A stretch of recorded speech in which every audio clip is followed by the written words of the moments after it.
শহীদদেরকে আমরা কোনো দলের সম্পত্তি বানাতে চাই না। এই শহীদরা জাতির সম্পদ, এই শহীদরা আমাদের শ্রদ্ধার পাত্র, এই শহীদরা আজীবন আমাদের জাতীয় বীর। আমরা তাদেরকে সেই মর্যাদায় দেখতে চাই। অনেক সাংবাদিক বন্ধু আমাকে প্রশ্ন করেছেন, আপনাদের দলের কতজন শহীদ হয়েছে? আমি বলেছি, আমরা মজলুমের দলে সামিল হয়ে যারাই শহীদ হয়েছে তারা সকলেই আমাদের দলে, তারা সকলেই 18 কোটি মানুষের দলে। অতএব তাদেরকে আমরা দলীয় সম্পদ বানাতে চাই না। আমরা আল্লাহর উপর ভরসা করে সিদ্ধান্ত নিয়েছিলাম, যে কয়টা শহীদ পরিবারের সন্ধান পাবে সেই কয়টা শহীদ পরিবারে জামাতে ইসলামী পৌঁছে যাবে ইনশাআল্লাহ। আমরা গিয়ে তাদের ভাগ্যের পরিবর্তন করতে পারবো না, গিয়ে শুধু বলবো আমরাও আপনার পরিবারের সদস্য। গিয়ে শুধু বলবো এখন থেকে বাকি জিন্দেগি আমরা একই সাথে সুখ দুঃখের অংশীদার।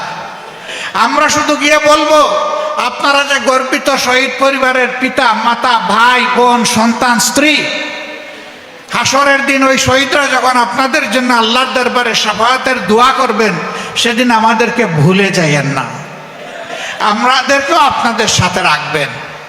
আমরা এই কথাগুলা বলার জন্য তাদের কাছে ছুটে যাচ্ছি। আসসালামু আলাইকুম ওয়া রাহমাতুল্লাহি ওয়া বারাকাতুহু। আলহামদুলিল্লাহি রাব্বিল আলামিন ওয়াসসালাতু ওয়াসসালামু আলা রাসূলিহিল কারীম ওয়া আলা আলিহি ওয়া সাহবিহি ওয়া আহলি বাইতি আজমাইন, আম্মা বা'দ। আউযু বিল্লাহি মিনাশ শাইতানির রাজীম। ওয়ালা তাকুলু লিমান ইউকতালু ফি সাবিলিল্লাহি আমওয়াত বাল আহইয়াউম ওয়ালাকিন লা তাশউরুন। সাদাকাল্লাহুল মাওলানাল আযীম। বাংলাদেশ জামাত ইসলামী টাঙ্গাইল জেলা শাখা কর্তৃক আয়োজিত শহীদ পরিবারের সৌভাগ্যবান পরম সম্মানিত সদস্যবৃন্দের সাথে মত বিনিময়, শহীদদের আত্মার মাগফিরাত কামনা এবং প্রিয় দেশের জন্য মহান মাবুদের দরবারে কল্যাণ কামনার উদ্দেশ্যে আয়োজিত আজকের এই সভার সম্মানিত সভাপতি, বাংলাদেশ জামাত ইসলামী টাঙ্গাইল জেলা শাখার আমির আহসান হাবিব মাসুদ, কেন্দ্রীয় নির্বাহী পরিষদের অন্যতম সদস্য জনাব অধ্যক্ষ ইজ্জতুল্লাহ, কেন্দ্রীয় এবং স্থানীয় নেতৃবৃন্দ, ছাত্র সংগঠনের নেতৃবৃন্দ, শহীদ পরিবারের গর্বিত সদস্যবৃন্দ, প্রিয় টাঙ্গাইলবাসী, সাংবাদিক বন্ধুগণ, আল্লাহ তাআলার শুকরিয়া আদায় করছি। আল্লাহ রাব্বুল আলামিন মুক্ত বাতাসে মন খুলে দুটি কথা বলার জন্য আজকে আমাদেরকে পরিবেশ তৈরি করে দিয়েছেন। আলহামদুলিল্লাহ রাব্বিল আলামিন। টানা 17 বছর 6 মাস এই জাতি বন্দিত্বের নিগড়ে বাধা ছিল। মুখে ছিল তালা, হাতে ছিল হ্যান্ডকাপ, পায়ে ছিল বেড়ি। এদেশের 18 কোটি মানুষ ছিল মজলুম।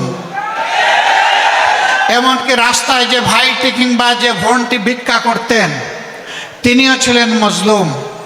কারণ ভিক্ষুকদেরকে চাঁদা দিতে হতো ওই সমস্ত গুন্ডাদের কাছে। চাঁদা না দিয়ে তারা ভিক্ষা করতে পারতেন না।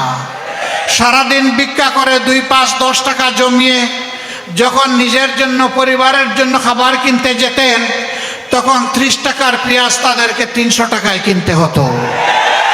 এভাবে প্রত্যেকটি মানুষ ছিল জুলুমের শিকার।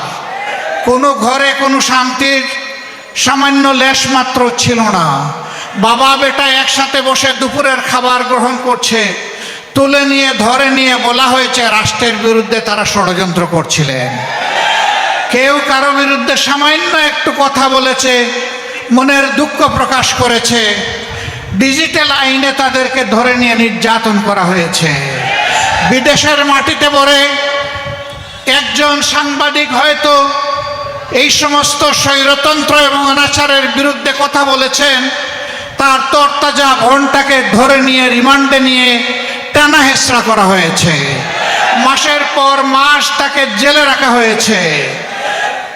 কোনো মানুষ তার মনের কথাটা সামান্য একটু ফেসবুকে প্রকাশ করেছেন, অমনি সাথে সাথে আজরাইল রূপী ডিবি তার ঘরে চলে গিয়েছে। সম্মানিত বন্ধুগণ, এই 17.5 বৎসর বাংলাদেশের জনগণের জীবনে ছিল দুঃসহ কালো রাত। আপনারা বলবেন 17.5 বৎসর কিভাবে মিলে? আওয়ামী লীগ তো 15.5 বৎসর ক্ষমতায় ছিল, আসলে তারা 17.5 বৎসরই ছিল।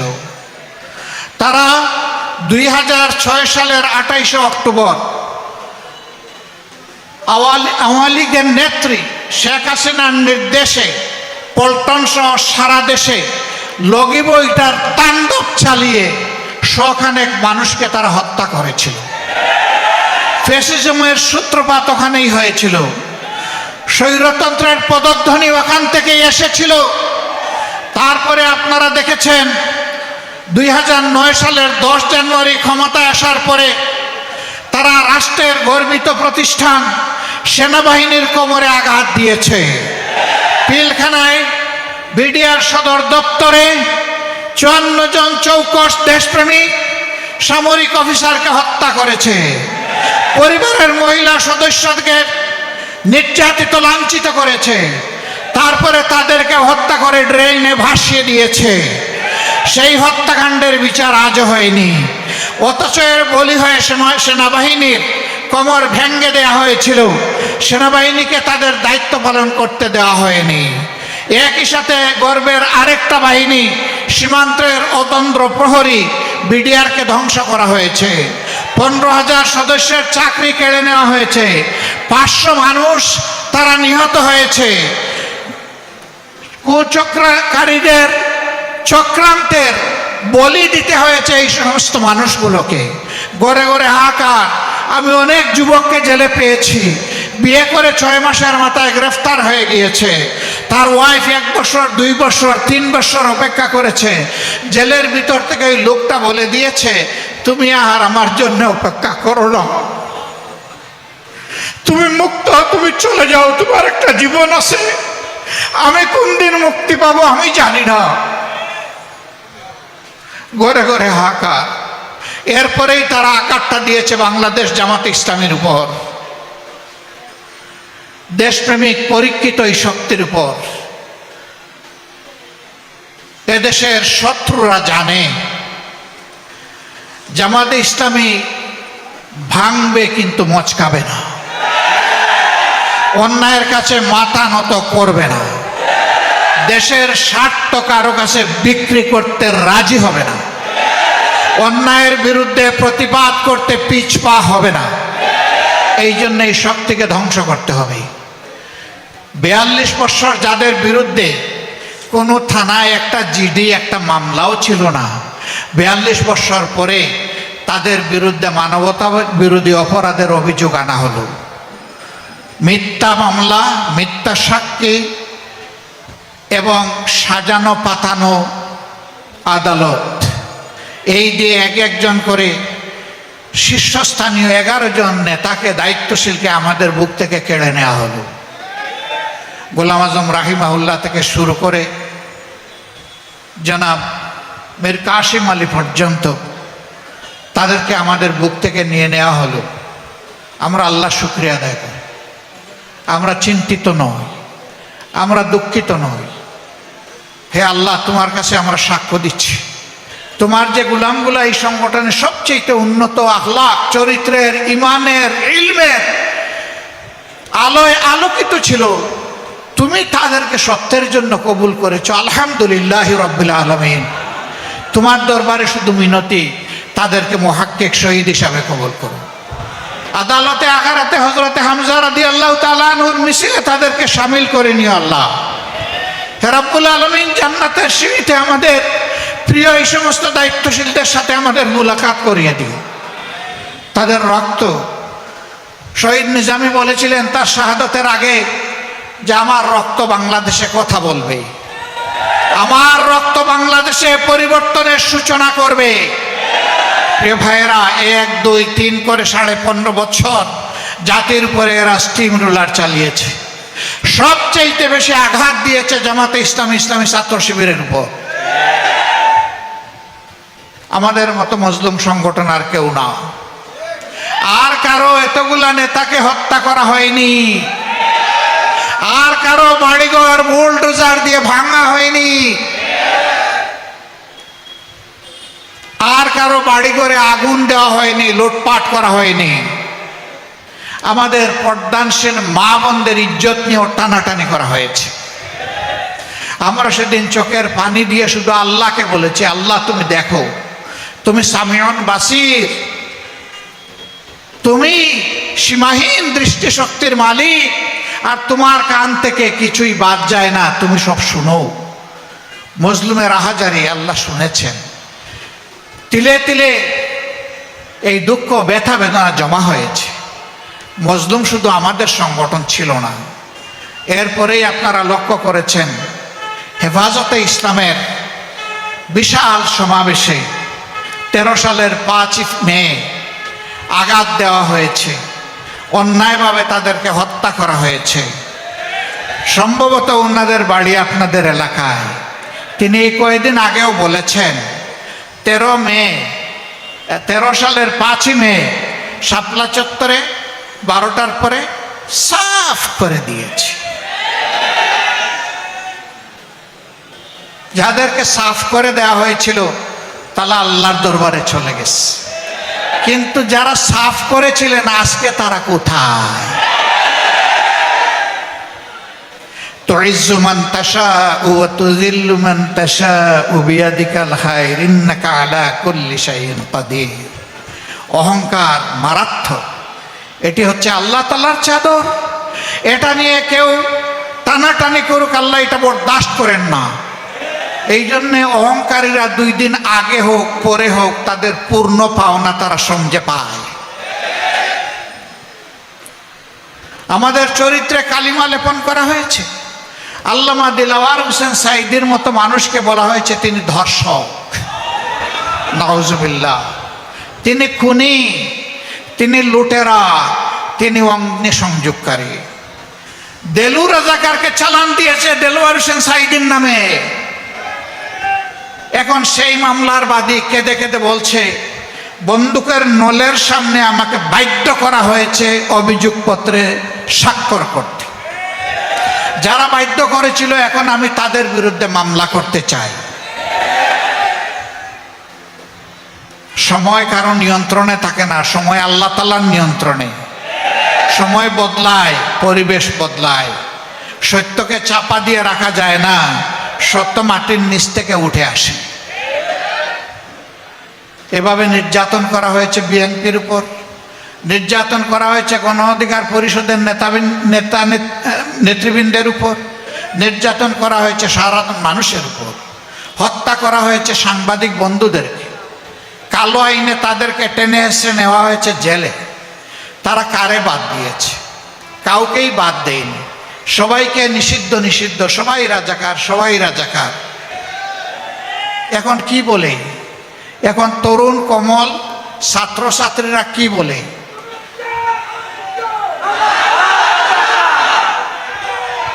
শেখ হাসিনাকে ধন্যবাদ, শেখ হাসিনাকে ধন্যবাদ। তিনি যেটাকে কালিমা হিসাবে জাতির কপালে লিপে দিতে চেয়েছিলেন, জাতি এখন তার দিকে সেইটাকে ফিরিয়ে দিয়েছে।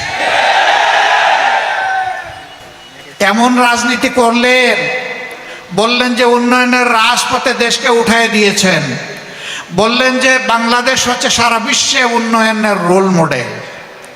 এমন মডেল বানালেন আর এমন রাজপথ তৈরি করলেন, গাড়িটা রাজপথ দিয়ে চালাই আপনি যেতে পারলেন না। এমন রাজনীতি করলেন আপনাকে দেশ ছেড়ে চলে যেতে হলো। 850 বছর আগে লক্ষণ সেন গিয়েছিল আর আপনি গেলেন তারপরে।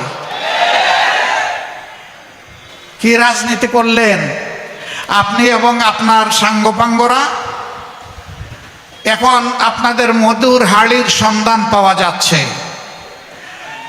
একজন গৃহকর্তা গৃহকর্মী যারা তাদের কাজ করেছে, এখন তাদের অ্যাকাউন্টে 100 কোটি পাওয়া যায়, কোটি কোটি পাওয়া যায়।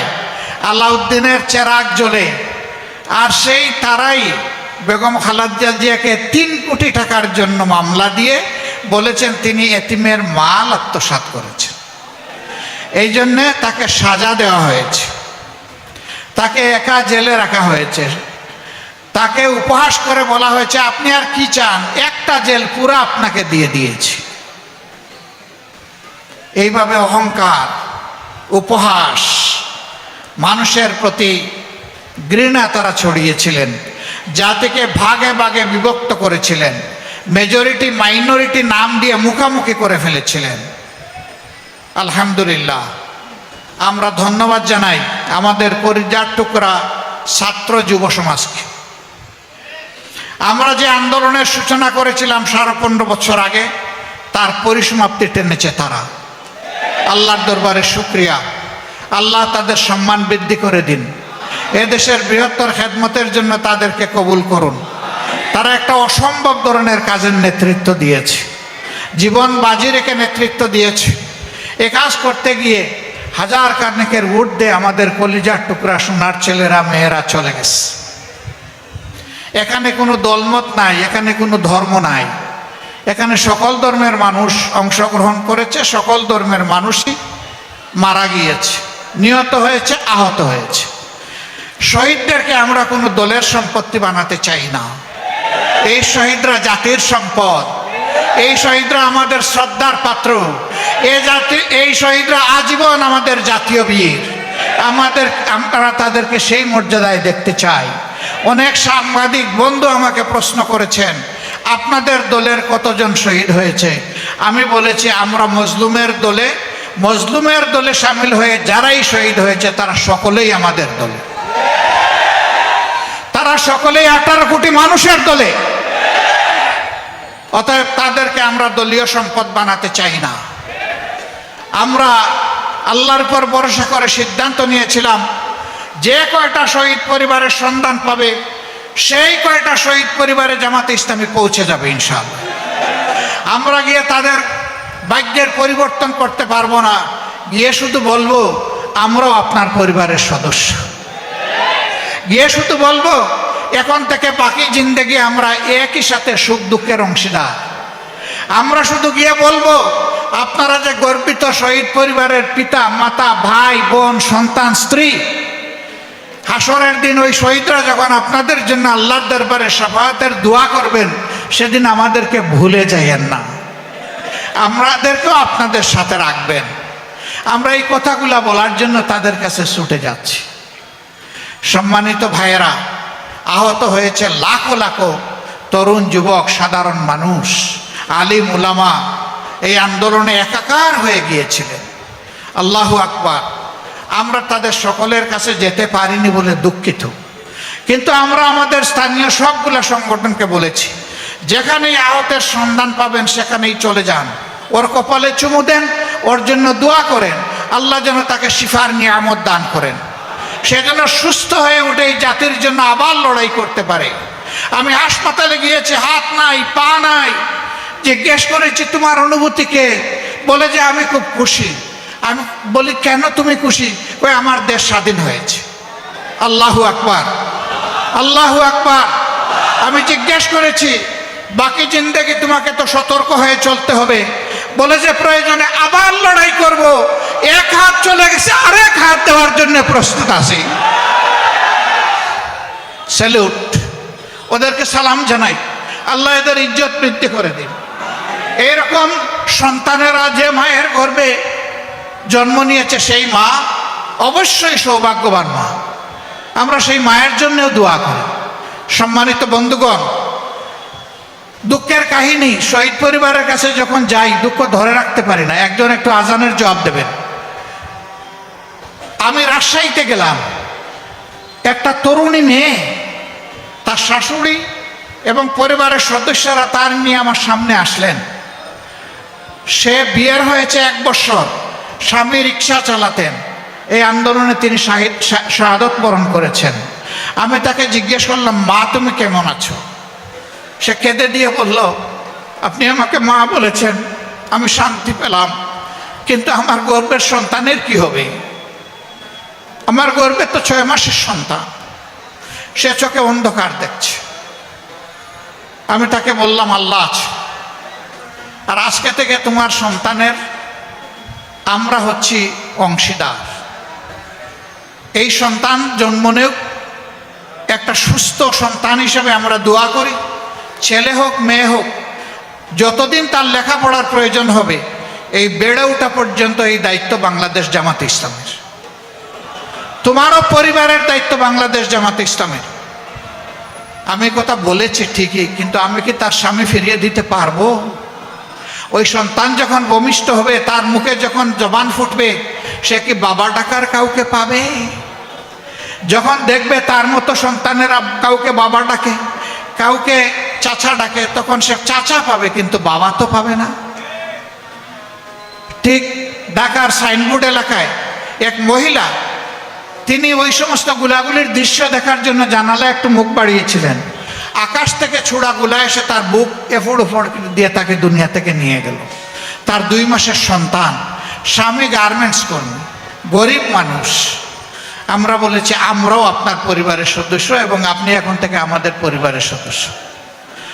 আলহামদুলিল্লাহ, আমরা যতটুকু পৌঁছতে পারছি আল্লাহর উপর ভরসা করে আমরা এই দায়িত্ব নিচ্ছি। আমরা সরকার নই, কিন্তু আমরা সরকারের চাইতেও যিনি বড়, যার হাতে সমস্ত কুওয়াত, সমস্ত ভান্ডার, নিয়ামতের ভান্ডার, আমরা তার উপর ভরসা রাখি। এবং আলহামদুলিল্লাহ এ পর্যন্ত আল্লাহ আমাদেরকে আটকাননি। আমরা বিশ্বাস করি আল্লাহ তাআলা এই নেক কাজে আমাদেরকে আটকাবেন না। আমরা পরিবারের প্রতি আবারও গভীর শ্রদ্ধা নিবেদন করে বলতে চাই, আমাদেরকে মেহেরবানি করে আপনাদের পরিবারের সদস্য হিসাবে কবুল করুন। আমরা আপনাদের সাথে থাকতে স্বস্তি বোধ করি, আমরা গৌরব বোধ করব, আমরা আল্লাহর শুকরিয়া আদায় করব যে আমরাও শহীদ পরিবারের সদস্য। এই শাহাদতের মিছিলে বহু আলিম উলামা সামিল হয়েছে, মাদ্রাসার হাফিজ ছাত্ররা সামিল হয়েছে। আজকে এ নিয়ে আমি অনুরোধ করব, আমরা কেউ যেন ক্রেডিট কাড়াকাড়ি না, যে আন্দোলন আমার চেষ্টার ফসল, ত্যাগের ফসল, এটা যেন কেউ না বলে। আলহামদুলিল্লাহ, আমরা যেন বলি যে এটা আমাদের সকলের ত্যাগের ফসল। তাইলে সকলের প্রতি সম্মান দেখানো হবে। টাঙ্গাইলবাসীর কাছে আমি এই পরিবারগুলোকে আমানত হিসেবে রেখে গেলাম। আপনারা গভীর মমতায় তাদেরকে আগলে রাখবেন, আহতদের পাশে যাবেন, সর্বোচ্চ চিকিৎসা দেওয়ার চেষ্টা করবেন। আমরা চেষ্টা করছি যাদের চিকিৎসা দেশে সম্ভব নয়, তাদেরকে একটু উন্নত চিকিৎসার জন্য বিদেশে পাঠানোর। 2-1টা দেশের সাথে আমরা আলাপ আলোচনা করেছি, তারাও আলহামদুলিল্লাহ আগ্রহ দেখিয়েছে। তারা যদি একটু এগিয়ে আসে, এদেশের এই সমস্ত দুঃখী মানুষের বিরাট উপকার হয়। যারাই এগিয়ে আসবে তাদেরকে আমরা প্রকৃত বন্ধু হিসাবে কবুল করব ইনশাআল্লাহ। শেষ কথা আমার, ঐক্যের মাধ্যমে যে পরিবর্তন এসেছে, যে কোনো মূল্যে স্বৈর শাসনের বিরুদ্ধে এই ঐক্য আমাদের ধরে রাখতে হবে। যে স্বৈর শাসনের বিরুদ্ধে আমাদের এই আওয়াজ উঠেছিল, আন্দোলন হয়েছিল, কোনো অবস্থায় এমন আরেকটা স্বৈর শাসন কখনো যেন বাংলাদেশে ফিরে না আসে, তার ব্যাপারে আমাদের সকলকে সোচ্চার থাকতে হবে। আমরা যদি ঐক্যবদ্ধ থাকি, আমাদের মাথায় কেউ কাঁঠাল ভেঙে খেতে পারবে না ইনশাআল্লাহ। আমি একটা আয়াত দিয়ে শুরু করেছিলাম, এটা দিয়ে শেষ করছি। এরকম যারা শহীদ হয় দিনের জন্যে, মানুষের জন্য, অধিকার আদায়ের জন্যে, আল্লাহ তাদের ব্যাপারে সুসংবাদ দিয়ে বলেছেন, ওয়ালা তাকুলু লিমান ইউকতালু ফি সাবিলিল্লাহি আমওয়াত। যারা এরকম চলে গেছে, নিহত হয়েছে, তাদেরকে তোমরা মৃত বলো না। তাহলে তারা কি? বাল আহইয়াউম ওয়ালাকিন লা তাশউরুন, বরঞ্চ তারা জীবিত, কিন্তু তোমরা বুঝো না। অন্য জায়গায় আল্লাহ বলেছেন তাদেরকে আমি রিজেক দেই, সকাল সন্ধ্যা পবিত্র রিজেক তাদের কাছে পৌঁছে যায়। আল্লাহর হাবিব বলেছেন তারা জান্নাতের বাগানের সবুজ পাখি হয়ে এডালে ওডালে তারা উড়াউড়ি করে। আল্লাহু আকবার। সেই শহীদ পরিবার, তারা গর্বিত। আলহামদুলিল্লাহ, আমরাও আজকে থেকে তাদের অন্তর্ভুক্ত। বাংলাদেশকে আল্লাহ তাআলা তার পক্ষ থেকে শান্তির ফয়সালা দান করুন। ইনসাফের দিন ইসলামকে আল্লাহ তাআলা কায়েমের পথ সুগম করে দিন। মুসলমানদের মধ্যে, ইমানদারদের মধ্যে আল্লাহ তাআলা ইস্পাত কঠিন ঐক্য তৈরি করে দিন।